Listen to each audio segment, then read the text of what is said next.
বন্ধুরা এখানে মেয়েটি ফোনে কথা বলতে বলতে আসার পথে তার একটি ছেলের সঙ্গে ধাক্কা লেগে যায় এবং ছেলেটিকে প্রচুর উল্টোপাল্টা কথা বলে মেয়েটিকে কিছু বলে না, তাকে লক্ষ্য করে দেখতে লাগে এবং মেয়েটি সেখান থেকে চলে গেলে দেখে তার পাশটা পড়ে আছে এবং পাশটি কুড়িয়ে নিয়ে মেয়েটির কাছে চলে আসে এবং মেয়েটিকে দিলে মেয়েটি বলে, সরি, আমি তোমাকে এভাবে গাল দিয়েছি। এবং তারা বন্ধুত্ব হাত বাড়িয়ে দেয়। ছেলেটি বন্ধুত্ব হাত বাড়িয়ে দিলে মেয়েটিও অ্যাকসেপ্ট করে নেয়। পরের দিন ছেলে বন্ধুকে নিয়ে রেস্টুরেন্টে আসে এবং ছেলেটি বলতে হবে, রিয়া আমি তোকে ভালোবাসি। তখনই ছেলেটি চলে আসে এবং তারা গল্প করার সাথে সাথে ছেলেটি আর কোনো সুযোগই পায় না বলতে। পরের দিন ছেলেটি দেখে মেয়েটি ওই ছেলেটিকে প্রপোজ করছে এবং ছেলেটি এই কষ্ট সহ্য না করতে পারে ব্রিজে এসে দাঁড়িয়ে পড়ে এবং মেয়েটি তাকে রিকোয়েস্ট করলেও মেয়েটির কোনো কথা শোনে না।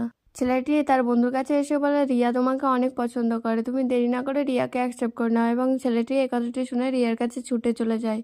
কিন্তু ছেলেটি প্রচুর লেট করে ফেলেছে, বরং ছেলেটি মেয়েটির সঙ্গে দেখা করতে নয়, তার আত্মার সঙ্গে দেখা করতে এসছে। ছেলেটি সেদিন যাওয়ার পথে মেয়েটি অন্য মানুষকে হয়ে হাঁটতে লাগলে মেয়েটি অ্যাক্সিডেন্ট হয়ে যায়। তো স্যাড লাভ স্টোরিটা কেমন লাগলো? ভালো লাগলে একটা সাবস্ক্রাইব করে দিও।